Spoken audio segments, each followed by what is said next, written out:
Muito bem, boa noite. É muito bom estar na casa de Deus, não é? É tão gostoso a gente poder cantar com o som desse violão, essas músicas tão lindas, poder sentir assim um pouquinho da presença de Deus, sentir que a gente não está sozinho, que tem alguém do nosso lado com a gente. Poder adorar a Deus realmente revigora, deixa a gente assim mais, sabe, recarregado. É por isso que a gente tem um culto sempre na quarta-feira, culto de oração, para recarregar as baterias. É possível que na metade da semana alguns já estejam cheios de problemas, lutas, quem sabe com assim um pouco de ansiedade, né, por causa das lutas que se apresentam lá fora. E o culto de quarta sempre é esse oásis no meio da semana, para que a gente possa aqui respirar um ar diferente. Que bom que você venha. Seja bem-vindo você também que nos assiste pela internet. Esteja aí também com a presença do Espírito Santo, nos acompanhe até o final. Eu queria convidar você a abrir a sua Bíblia no texto que a gente vai estudar nessa noite. O texto principal do nosso estudo dessa noite. Romanos capítulo 11, versículo 13 até o 24. Nós vamos ler aqui esse trecho que eu gosto muito. Nos últimos dias tem me chamado muito atenção. E hoje eu queria conversar um pouquinho sobre alguns aspectos desse texto aqui com vocês. Acho que dá para vocês anotarem, para em casa estudar um pouquinho mais. Romanos capítulo 11, do verso 13 até o verso 24. Queria convidar você a fazer uma oração, para a gente pedir a bênção sobre a leitura da Bíblia. Vamos orar? Feche os seus olhos, curva a sua cabeça. Pai querido, eu quero te agradecer, Senhor Deus, muito, porque mais uma vez o Senhor teve misericórdia de nós. Mais um dia as tuas misericórdias se renovaram.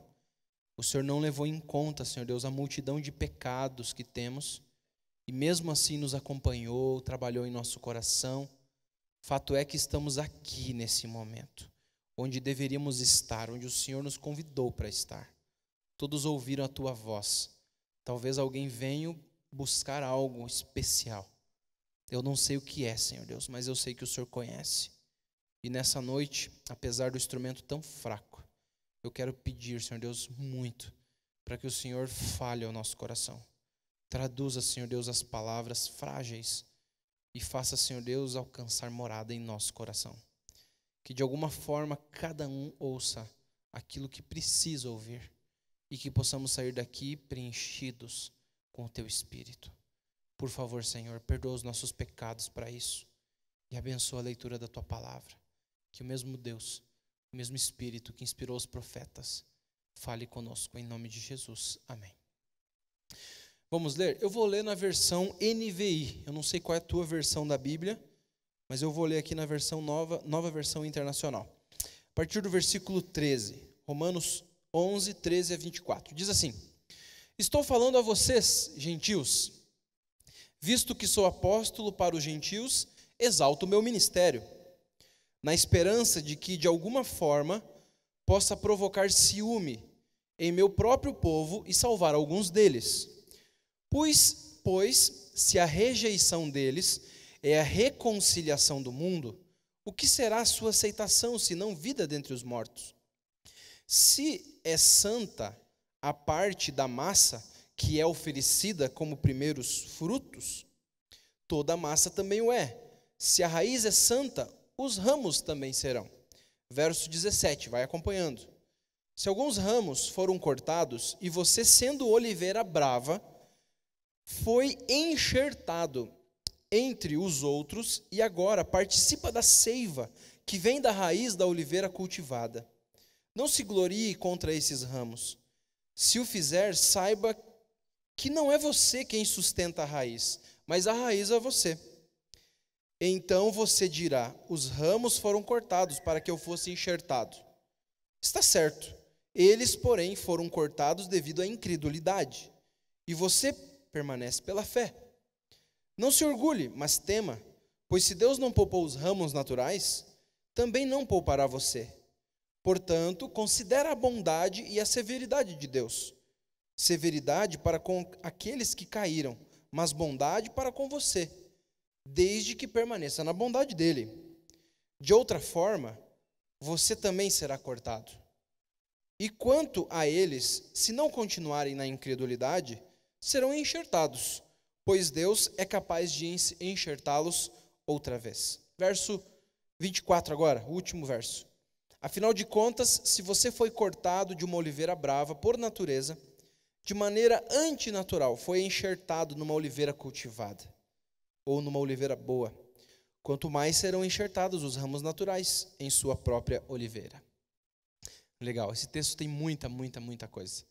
Mas o cerne dele, o propósito desse texto é falar sobre a salvação, sobre o amor, sobre a bondade grande de Deus. O quanto Ele ama o seu povo, quanto Ele, cuida do seu povo, a graça de Deus, a bondade dele por nós, a salvação. O cerne desse texto aqui fala sobre a salvação. Infelizmente, ele cita que Paulo vai falar para a gente que Israel foi cortado da oliveira porque rejeitaram a Jesus. Jesus nunca rejeitou o seu povo, mas o povo dele um dia, Israel, os judeus, eles rejeitaram Jesus e por isso foram cortados da videira. Mas lógico, o texto dá uma mensagem de paz, diz que Deus é bondoso e pode salvar eles, não desistiu deles, e pode recolocar eles de volta na oliveira. Vocês perceberam? O texto também diz que ninguém deve assim se orgulhar e dizer o seguinte: Deus rejeitou os judeus e escolheu nós no lugar deles. Ninguém pode falar isso. Porque se eles foram cortados porque rejeitaram, nós também podemos ser. Mas se eles aceitaram Jesus, Deus os receberá novamente também. Enfim, o texto vai trabalhando esse assunto, mas eu queria me deter hoje numa ideia desse texto. Especificamente o verso 17. Dá uma olhadinha no verso 17 mais detidamente, olha só. Se alguns de vocês foram cortados, e você, sendo oliveira brava, foi enxertado entre os outros, e agora participa da seiva que vem da raiz da oliveira cultivada. Esse verso aqui, ele fala que Deus envolveu a mim e a você nessa história magnífica de amor. Deus aqui está dizendo o seguinte, olha, vocês eram oliveiras bravas, e Jesus fez o quê? Ele pegou vocês, ramos ruins de uma oliveira brava, e enxertou na oliveira cultivada, ou seja, na oliveira boa. Jesus fez isso com vocês, para vocês participarem da raiz dele e da seiva dessa oliveira boa, que é Jesus. O que Jesus quis dizer com isso? Vocês foram enxertados da oliveira brava na oliveira boa, ou oliveira cultivada, para participarem da sua seiva, para beberem da sua seiva. O que Jesus está querendo dizer para a gente com esse verso? Me chama muita atenção. E eu estive estudando um pouquinho sobre essa questão do enxerto. Você sabe como que funciona um enxerto? O pessoal que lida muito com árvore, com agricultura, gosta de fazer isso e sabem fazer isso. Eu não sei muito bem, mas o que é enxerto? O que seria a enxertia, que é a habilidade de fazer enxerto, ou o ato de enxertar? O que é enxertia? Bom, uma definição bem simples para você entender. A enxertia é uma técnica de melhoramento genético. Consiste em implantar parte de uma planta viva em outra, certo? Para que possa produzir ali determinadas variedades de fruto, diferentes e melhores. Tranquilo? Então, geralmente, o que se faz? Se pega um ramo, um pequeno galinho de uma planta e se coloca em outra, que já está plantada, para que ela produza frutos ainda melhores. E para que produza frutos mais bonitos, mais vigorosos, para que ela seja melhorada. É uma técnica de melhoramento genético das plantas. Compreendem? Aquela que é colocada, esse ramo colocado tem a função de produzir os frutos melhores.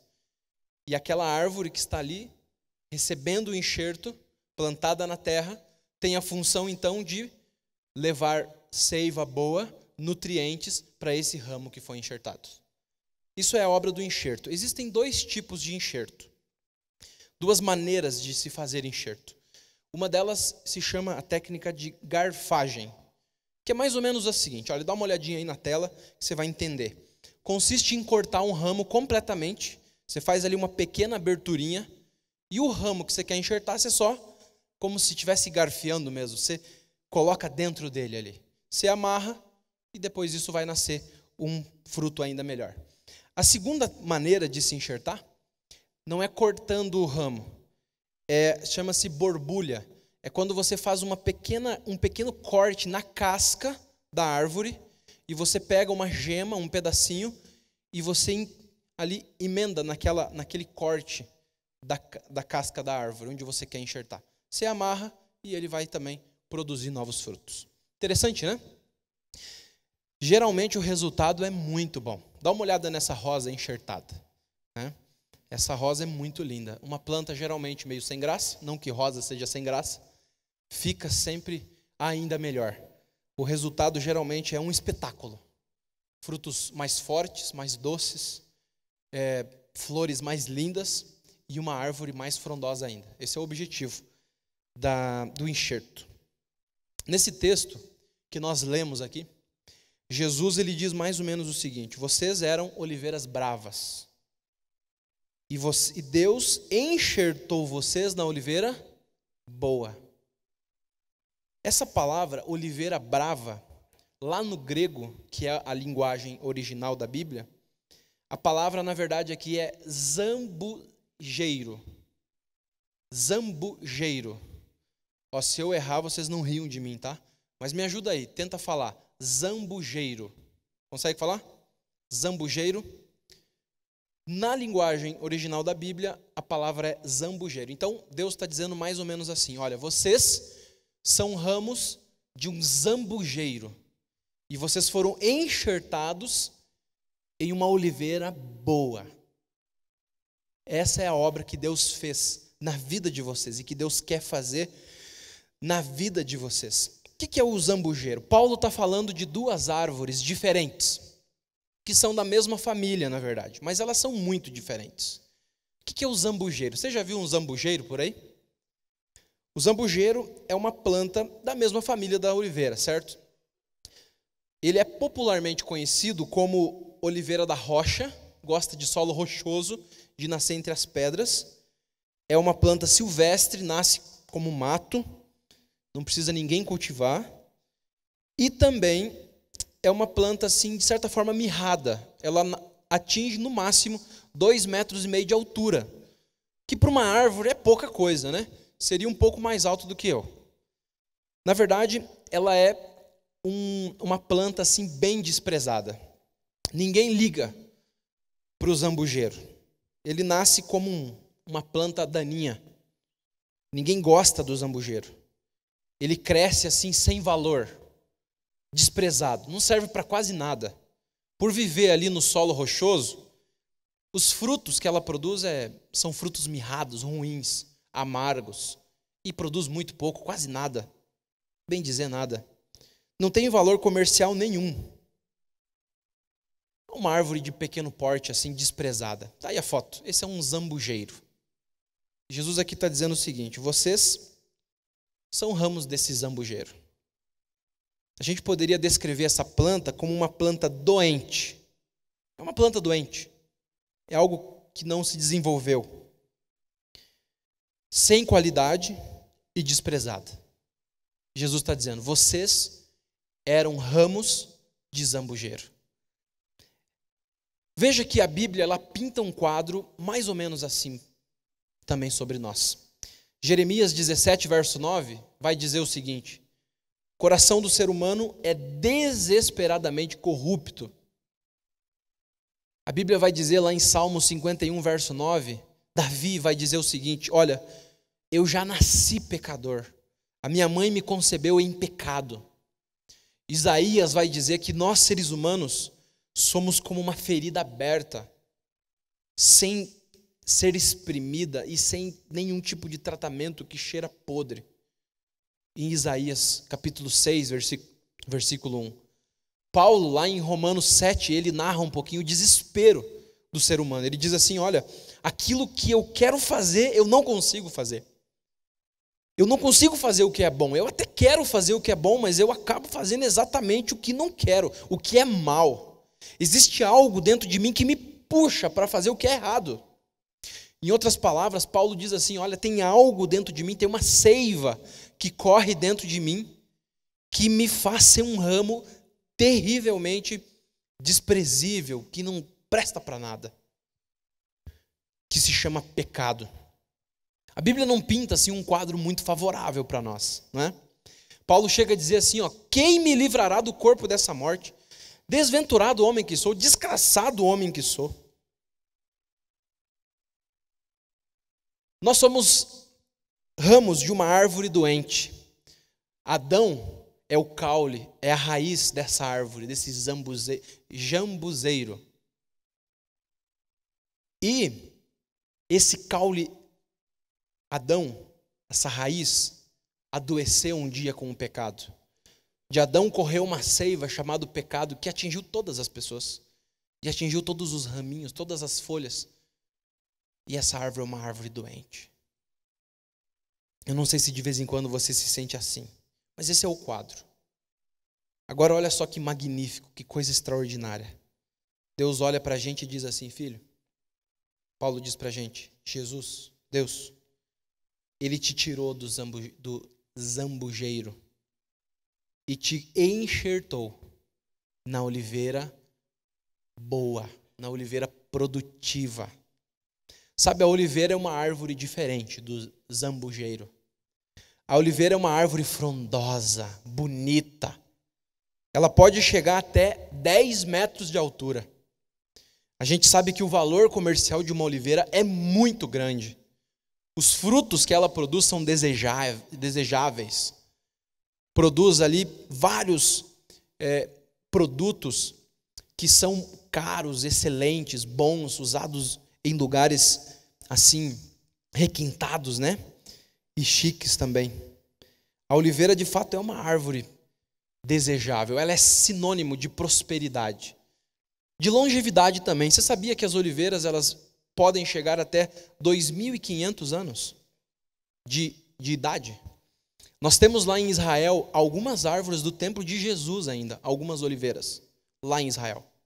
É uma árvore assim muito longeva. Sinônimo de prosperidade, de felicidade. Jesus está dizendo, vocês foram tirados daquela árvore desprezada, que não produz bons frutos, doente. Jesus tirou vocês de lá e enxertou vocês na videira. Olha que coisa maravilhosa.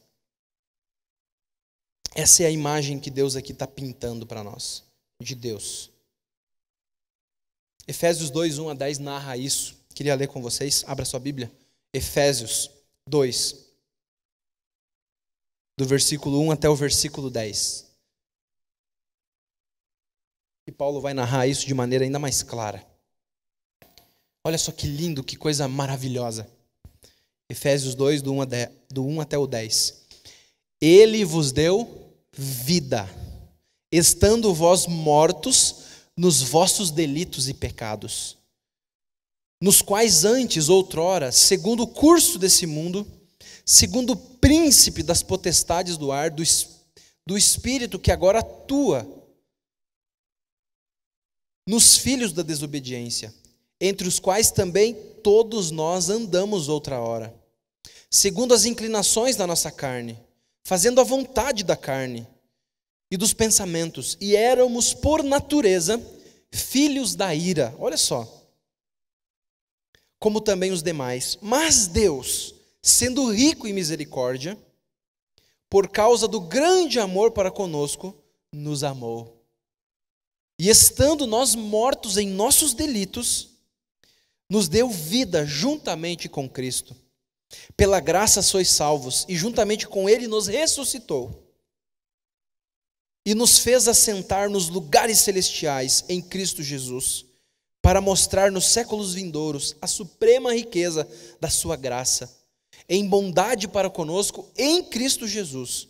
Porque pela graça sois salvos mediante a fé, e isso não vem de vós, é dom de Deus, não de obras para que ninguém se glorie, pois somos feituras dele, criados em Cristo Jesus para boas obras, os quais de antemão preparou para que andássemos nelas. Olha só que maravilha, que transformação, saindo do jambuzeiro, daquela árvore doente. Paulo vai dizer o seguinte: vocês que andavam mortos nos seus pecados, naquela vida escrava, Deus tirou vocês, transportou vocês desse reino, olha, enxertou, né? E colocou vocês no reino de Deus, fez vocês serem ressuscitados, fez vocês se assentarem nos lugares celestiais, em Cristo Jesus, e fez de vocês feituras de Deus para boas obras. Olha que coisa maravilhosa, a transformação que Deus quer operar e que Ele tem operado na vida de cada um de nós em Cristo Jesus. Não é interessante? Não é magnífico o amor de Deus, como Deus opera? Mas tem uma coisa mais interessante ainda, um ponto a mais que eu queria colocar para vocês. Veja, no verso 24 lá de Romanos, que a gente leu no início, o último versinho, tem um detalhe ali, a mais sobre essa questão do enxerto. Lá no verso 24, Paulo diz assim, Romanos 11, 24.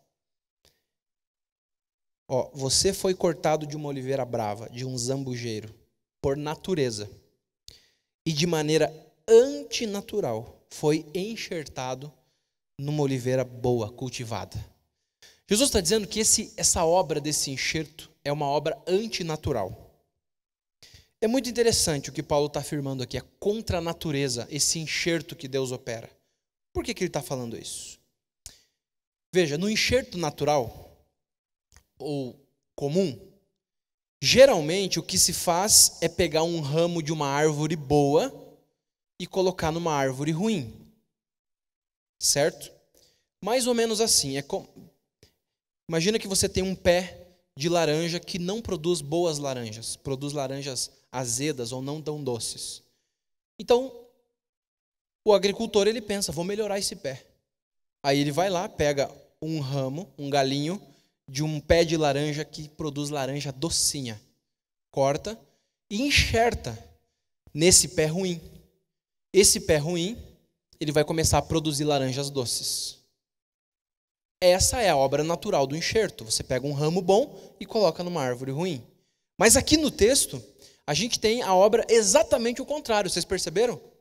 Deus pega um ramo ruim do zambujeiro e enxerta na árvore boa. É antinatural, é o contrário. Nenhum agricultor faria isso, pegar um ramo ruim e colocar numa árvore boa, porque sabe o que acontece? Quando você enxerta um ramo, por exemplo, bom, a parte de baixo produz frutas ruins, mas a partir de cima ele vai passar a produzir frutas boas. Mas se você pegasse um galho ruim, aquele pé bom, a partir dali ele iria passar a produzir frutas ruins. Então não é natural, não é isso que se faz. Qualquer agricultor, se ele tivesse na mão galhos de zambujeiro, ele nunca iria enxertar numa oliveira boa. Sabe o que ele ia fazer? Ele ia pegar aqueles ramos e ia jogar fora, botar no fogo. Não presta. Vou estragar minha árvore de oliveira? Mas aí Paulo diz, o enxerto que Deus faz aqui é antinatural. Não é natural você pegar um ramo ruim e colocar numa árvore boa. Qualquer um desprezaria ramos ruins. Mas aqui é que entra uma parte muito especial.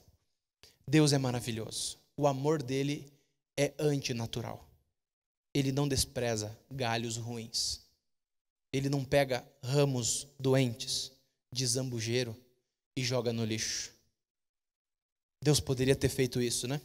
Desprezado a minha vida, a vida da raça humana. E dito assim, eu vou jogar fora e vou fazer uma árvore melhor. Por que eu quero isso aqui?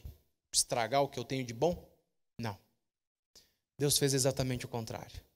Ele olhou para os ramos ruins, doentes, e ele disse, eu tenho que arrumar esse negócio. O amor dele olha e acredita em nós. Amém? O amor dele olha e diz assim, peraí, esse ramo tem jeito. Dá para consertar esse ramo. E aí ele faz algo que ninguém faria. Ele pega o ramo ruim e coloca na oliveira boa. Sabe, e a coisa aqui é sobrenatural por um segundo motivo. Deus também tem poder sobrenatural para consertar a nossa vida. Assim como Jesus, lá no Evangelho, tocou no leproso, lembra? Tem um milagre lá que Jesus toca no leproso.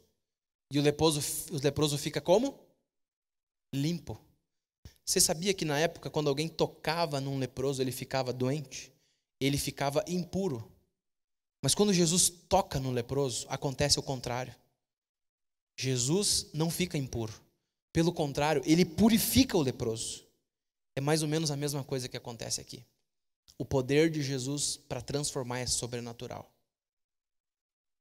Naturalmente, um ramo ruim iria prejudicar uma árvore boa. Mas o nosso Deus é tão poderoso que os ramos ruins enxertados nele se transformam em árvores boas. Tem gente que diz assim, pau que nasce torto nunca se endireita. Já ouviram essa frase? É porque as pessoas não conhecem o carpinteiro Jesus. Jesus tem a capacidade de desentortar qualquer galho. Ele tem um poder sobrenatural para tornar ramos ruins de zambujeiro em ramos bons que produzem boas frutas. Não é extraordinário isso? Essa é a obra que Deus quer fazer na minha vida, na sua vida. Provavelmente Ele já tem iniciado essa obra na sua vida. A Bíblia promete que tudo aquilo que Ele começa, Ele termina. Agora, tem um ponto muito importante para a gente encerrar. A obra de enxertia que Deus pode operar em nossa vida, sem dúvida, é maravilhosa. Mas há um detalhe que o próprio Paulo, ele alerta. Jesus também alertou. Veja o verso 22, Romanos 11, 22. A gente já leu, mas é possível que você tenha esquecido. Olha o que ele diz aqui no verso 22. Portanto, considerem a bondade e a severidade de Deus. Severidade para com aqueles que caíram, mas bondade para com vocês, desde que permaneçam na bondade dele. De outra forma, você também será cortado. A Bíblia está dizendo o seguinte, olha, o povo de Israel lá no passado, eles rejeitaram Jesus. Eles não permaneceram em Deus, eles rejeitaram Deus. E por isso eles foram cortados. Então a Bíblia vai dar um alerta para mim e para você. Deus está fazendo essa obra. Deus quer fazer essa obra de enxertia na tua vida, na minha vida. Mas, se eu rejeitar Jesus, se eu deixar Ele de lado na minha vida, se eu não permanecer em Deus, eu também posso ser cortado. Percebe? Veja, João 15, versos 5 e 6, Jesus falou a mesma coisa. Lembra do texto? O que está escrito lá? Olha só, deixa eu chegar mais perto aqui, você está conseguindo ler? Se alguém permanecer em mim e eu nele, esse dá muito fruto. Porque sem mim vocês não podem fazer nada. Se alguém não permanecer em mim, será como o galho que é jogado fora e seca. Estão percebendo? Jesus aqui está alertando, ele diz, Deus está fazendo essa obra de enxertia na tua vida. Ele quer fazer isso, Ele quer operar isso. Mas você precisa fazer uma coisa. Você precisa permanecer. Porque se você colocar Deus num canto da tua vida, se você deixar Ele meio assim, sabe, na gaveta, de vez em quando lembrar dele, se você não permanecer nele, pode ser que você seja também cortado. Todo ramo que não produz, que não permanece, que para de sugar da seiva da árvore, ele seca e ele é cortado.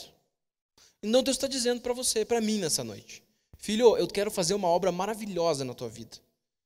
Enxertar você do zambujeiro na videira produtiva. Mas você também tem uma parte. A tua parte é permanecer. Se você permanecer, filho, aí sim, você vai produzir muitos frutos. A tua vida vai ser uma bênção, vai ser totalmente transformada, vai ganhar valor. Permanecer é o segredo. E aqui nesse ponto que eu queria chegar. Esse é o grande ponto. Permanecer. Permanecer significa comunhão. Intimidade com Deus. Buscar a Deus cada manhã, cada dia. Estar ligado a Deus significa desenvolver uma amizade com Jesus. Através da oração e do estudo da Bíblia. Isso todos os dias. Isso é uma obra diária. É algo que tem que ser feito todos os dias. Todos os dias. Sabe, beber da seiva de Jesus, para que isso possa me fazer um ramo de oliveira verdadeira, que produz, que tem valor, que, sabe, foi transportado do reino das trevas para a luz, que foi feito feitura de Deus para boas obras. É essa ligação, beber dessa seiva, que vai me fazer e que vai me fazer permanecer na videira. Percebe? Nossa parte é permanecer. Aí eu quero fazer uma pergunta para você nessa noite. Como é que está a tua ligação com Deus? Como que vai a sua ligação com Deus? Você está ligado com Ele? Você tem deixado de permanecer nele? Sabe, o inimigo, o diabo, ele sabe que se ele afetar a nossa união com Deus, ele consegue destruir a gente. Ele consegue fazer a gente virar um ramo seco de novo. O inimigo sabe que se ele impedir de você ter ligação com Deus, naturalmente, o ramo vai secar e vai ser cortado. E ele sabe também que se a gente estiver ligado, a nossa vida vai ser diferente. As coisas vão ser transformadas. A disciplina mais fundamental para a vida do cristão é comunhão e oração, sem dúvida. A nossa vida espiritual depende disso. A nossa vida depende disso. Nossa parte é permanecer. E a pergunta que eu faço para você mais uma vez é: como que está a tua ligação com Deus? Você tem estado ligado a Ele? Eu não sei como é que está a tua intimidade com Deus, como é que está a tua amizade com Ele, se você tem desenvolvido uma ligação íntima, ou se você tem deixado Ele num canto e de vez em quando ido até Ele. Deus quer fazer uma obra maravilhosa, Ele nos ama profundamente e quer operar uma transformação radical na nossa vida. Mas a gente precisa estar ligado a Ele. Nós precisamos nos ligar a Ele. A pergunta é: você gostaria de passar mais tempo com Deus? Mais tempo de qualidade com Ele? A cada manhã? Sabe? Beber da seiva maravilhosa, da oliveira verdadeira, produtiva, para deixar de ser um ramo doente do jambuzeiro. Vou fazer um desafio para você. Planeje acordar mais cedo. Faça um pacto com Deus. Diga: Senhor, eu quero dedicar mais tempo para estudar a Tua palavra, para orar um pouco mais, para todos os dias, sabe, estudar a minha lição da escola sabatina, para todos os dias, antes de sair para qualquer coisa, beber da seiva de Jesus. E talvez Deus te trouxe aqui nessa noite para fazer essa pergunta para você. Você gostaria? Sabe, a gente não pode sair da presença de Deus sem tomar uma decisão. Sem a gente dizer: Jesus, eu quero essa obra de enxertia na minha vida. Eu quero deixar de ser um zambujeiro e virar uma oliveira verdadeira. Eu quero, sabe, me ligar ao Senhor. Eu quero beber da Tua seiva. Eu quero, sabe, estar ligado ao Senhor. Eu sei que a minha vida vai ser diferente. Eu sei que as coisas vão ser totalmente diferentes, novas, melhores.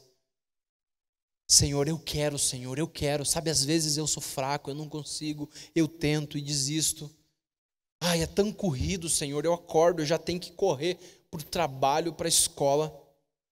Filho, irmão, meu amigo, nós precisamos permanecer, estar ligados a Jesus, desenvolver íntima comunhão com Deus. E se de alguma forma Deus nessa noite falou ao teu coração, eu queria te desafiar a sair daqui com um plano. Senhor, eu quero amanhã começar. Eu quero estudar mais. Quem sabe você seja novo nisso, está começando a estudar a Bíblia, ainda não sabe nem como fazer. A igreja pode te ajudar. Nós temos aqui várias classes de estudo da Bíblia. Tem aqui a irmã Rita, que sempre está dando estudos, atendendo os pastores. Você pode procurar alguém. Mas diga para Deus: Senhor, eu quero, Senhor, eu quero, Senhor. Quem sabe você veio nessa noite aqui se sentindo um zambujeiro. Deus quer transformar a tua vida de fazer uma oliveira produtiva e valiosa. Quantos gostariam, Senhor? Eu permito, eu quero me ligar ao Senhor cada vez mais. Eu quero ser teu amigo. Eu quero ser íntimo do Senhor. Eu quero dedicar todos os dias um tempo para mim ir até a Bíblia, para mim conversar contigo, para mim desenvolver uma amizade. E deixar que essa obra de enxertia seja operada na minha vida. Quantos gostariam? Que Deus seja louvado. Eu quero orar contigo nessa noite, pode ser? Vamos ficar em pé? Vamos pedir a Deus? Vamos clamar a Deus para que Ele nos dê poder e opere essa transformação na nossa vida. Pai querido, obrigado, Senhor, pelas palavras tão maravilhosas, pelas promessas tão grandiosas que o Senhor nos dá, que o Senhor nos faz. Obrigado, Senhor, porque nenhum zambujeiro é desprezado pelo Senhor. O Senhor olha para a nossa vida, Pai, cheia de pecado, cheia de, Pai, maldade no coração. Senhor Deus, essa seiva correndo dentro de nós, chamado pecado. Lógico, Senhor Deus, todos nós temos o nosso valor, mas o pecado estraga tudo isso. Mas o Senhor não despreza a gente, Pai, que coisa maravilhosa. E o Senhor nos promete tirar a gente da morte, levar a gente para a vida. Dar valor para a nossa vida, nos enxertando na videira que é Jesus. Fazendo de nós ramos valorosos, operando uma transformação miraculosa na nossa vida. Fazendo de nós filhos, feituras de Deus para boas obras. Ó Senhor, transforma, muda, opera, Senhor Deus, abala a nossa vida. Senhor, obrigado porque nós só precisamos fazer uma coisa: permanecer. Ah, Senhor, mas até para isso a gente é fraco. Até para isso, Senhor Deus, a gente tropeça, a gente cai, a gente desiste, Senhor. A gente joga num cantinho às vezes. Senhor, talvez alguém aqui nessa noite tenha deixado o Senhor na gaveta. Talvez alguém aqui nessa noite está se sentindo um ramo de zambujeiro, Senhor. Ah, Senhor, nós queremos nessa noite fazer um pacto contigo, um plano contigo. Nós queremos assumir um compromisso de estudar a tua palavra mais e mais, de desenvolver uma vida de comunhão, de ligação contigo. Enquanto caminhar, Senhor Deus, conversar com o Deus do céu, sentir que o Senhor está ao nosso lado a cada momento, no nosso trabalho, onde nós vamos, mas todos os dias dedicar um tempo para iniciar o dia, bebendo da tua seiva, indo à palavra, indo, Senhor Deus, ao estudo da Bíblia. Eu não sei como é que está a ligação dessas pessoas aqui contigo, mas eu sei da minha, Pai, eu preciso melhorar. E eu quero desesperadamente, Senhor Deus, beber mais e mais a seiva de Jesus, para ser um ramo forte. Por favor, Pai, que essa seja a realidade na vida de cada um, e que o Senhor nos impulsione a ter uma vida de comunhão e de intimidade contigo. Que o Senhor seja o nosso primeiro, que o Senhor seja o nosso único, que o Senhor seja o nosso melhor na nossa vida. Em nome de Jesus. Amém, Pai. Deus abençoe a todos.